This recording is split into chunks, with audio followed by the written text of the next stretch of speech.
Hello, everybody, and thank you for tuning in to the Liberty Report. With me today is Chris Rossini, the co-host. Chris, welcome to our program. Good morning, sir. Great to be with you. Very good. You know, the big news right now is the breakthrough.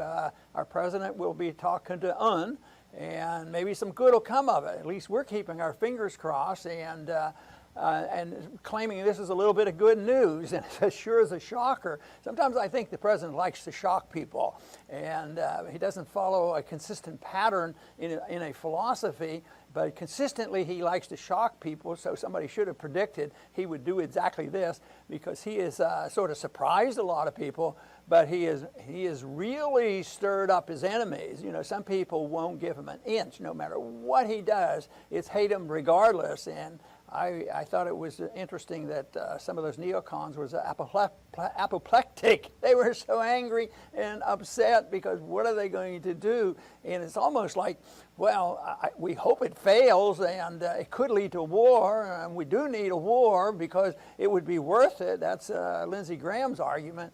So I'm want to be on the optimistic side of this and say some good can come of it. There's history to back that up, even dealing with more ruthless communists than jong-un is. So let's hope for the best on this. Yes, I agree, Dr. Paul, and we're not bashful. We criticize President Trump often on this show when he aggresses against life, liberty, and property, which is all too often. But this is a move towards peace, so he deserves praise because peace is the foundation of life, liberty, and property. We don't know what's going to happen. He could make things worse, or the people around him could make things worse. But as you've said, since as long as I can remember, it's etched in my brain, why don't you just talk to people first instead of bombing them or starving them with sanctions? And that's happening, and that deserves some praise. Right, and I think the big issue here is if they come to some type of agreement that seems to be opening up the doors toward peace, it will be the trust factor. You know, can we trust jong-un? Or the other question is, can we trust the United States? Not in particular on this issue, just Trump, because the United States doesn't have a perfect record on agreements. Sometimes we have reneged and we have done some harm. So I would say that the trust factor is the unknown, and it's probably the most challenging as well, because I don't think there's much of a challenge on the military power. I mean, no matter what jong-un claims, and I think he's in better shape than he's been in when he negotiated with the previous presidents, because he really didn't have as much military clout as he has now. I sort of think that he's not quite as strong as he's painted to be, but nevertheless, I think you have to consider it a dangerous situation. So I think he's coming from a different angle. I found it interesting, though, that he seems to be going out of his way to be agreeable. I want to talk. I'm not going to test any more missiles at the moment. And even said to Trump, you don't have to stop these exercises, military exercises with the South Koreans. Now, I don't know what more you can offer. The big thing, if this is sincere, they should not ignore it. They should try to move along. We've done it before, and has had some benefits come from it by talking to people that have strong disagreements with us. Yes, and as the news came out, I was watching Twitter last night, and it was very predictable. The neoconservatives, the warmongers, you know, they do not like the fact that he's going to talk with jong-un. They always want war. It's amazing, and these people are in power, unfortunately. But what bothers me more, I think, than the people that always want war are the people on the left that just hate Trump because he's Trump and no matter what he does. I mean, we're talking about millions of lives here that could be dead if there's a war. I mean, that has to be considered. It doesn't mean that you like Trump, but don't come down on the against peace when there's so many lives involved. You know, I keep thinking about this on again, off again. If you look at all this history going back to 1950, and a war that was started, and technically we're still at war. There's never been a peace treaty. And I was postulating a few minutes ago. What if we didn't? What if we had a non-interventionist foreign policy? Think how bored some of these people would be that like to pump up the military-industrial complex and spend all this money and have conflict and stir things up. It wouldn't exist because we wouldn't have gotten into the war. We wouldn't have listened to the United Nations. We might have had a debate in the U.S. Congress and not gone to war. And all that expenditure and all this fighting, and my prediction would be that Korea would be unified, more like Vietnam has been unified once we left that country. Yeah, one point I wanted to make, Dr. Paul, is President Trump could have said no, which, it was in his power to do so. He didn't have to agree to this meeting, and many of the neocons think he should have said no. Because North Korea already, they're saying they're going to break any deal that they make.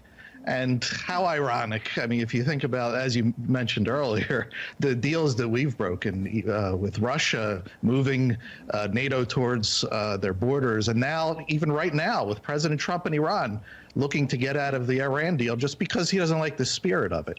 So, just the fact that he said yes to this meeting, I think is a positive. And the one big one that we reneged on was in 1994 because there was work there with Clinton, like I said, had a pretty good agreement going on, and we were the ones that broke it. And there were several things that we agreed to, and the agreement was in '94. And I think by 1998, the congressional investigators reported to the Congress that things were going very well, and IAEA responded that the North Koreans were living up to their promises. But what we had promised them to do, that we were going to give them light water reactors to replace their loss of energy to support their enemy. And actually, we promised them 500,000 tons of fuel to tide them over, and we promised to remove sanctions. But into the end of that decade, and as soon as the Bush administration came in, they cracked down. The whole thing fell apart in 2002. But it was clearly that we reneged on the promises that we made, and you'd think that they've been stung with this, so maybe they would be hesitant to get too involved with us once again. But it to me sounds like it should be in their interest to get involved with us.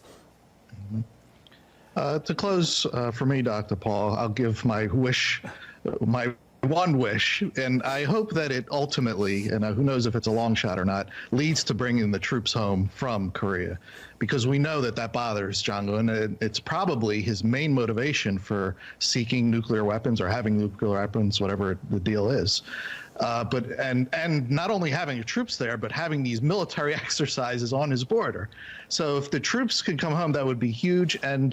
But it's a big deal because those troops are there also to encircle China. So, which we have no business doing that either.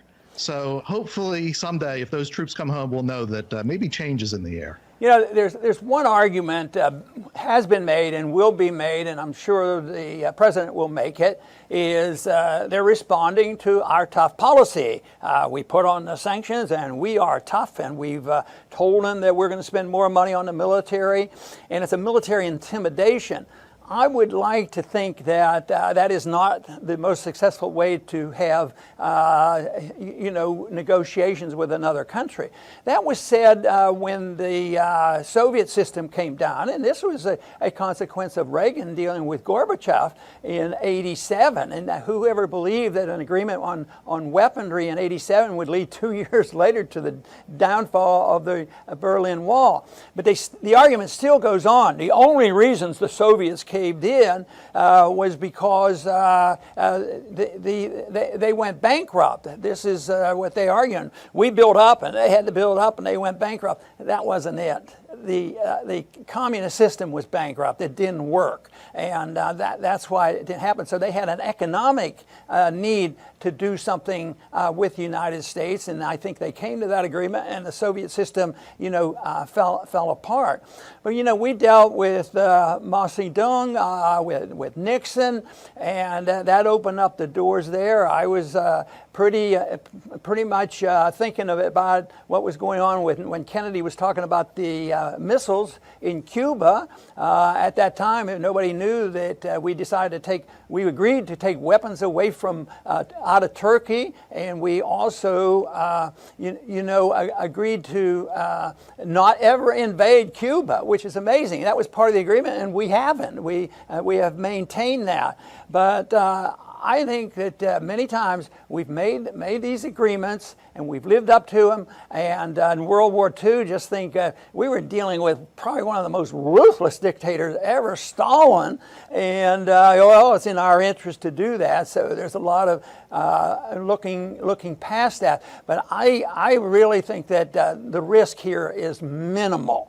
And it's moving in the right direction, should be encouraged. The people who hate Trump, when they take this position and then they just want to destroy it and make sure he's not successful, there's partisanship on there, but that's the neocons too opinion, because they can't perpetuate the conflict if there's success in moving in this direction.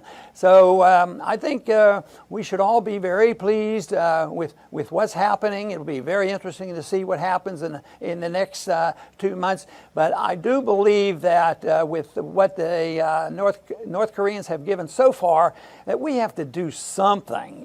We can't just say sanctions forever, military exercises on their borders forever. That wouldn't be much of an overture. So I think it's very sincere, and just maybe, just like the Soviet system was coming apart, not because of us having a strong military, but for economic reasons. It may be that a trip with many dignitaries from North Korea to South Korea, that opens up the door. They see how people with a relative amount of freedom live, and maybe there's more and more people in North Korea that would like to change their standard of living. There may be that motion. Maybe it's time for a Korean perestroika and a glasnost.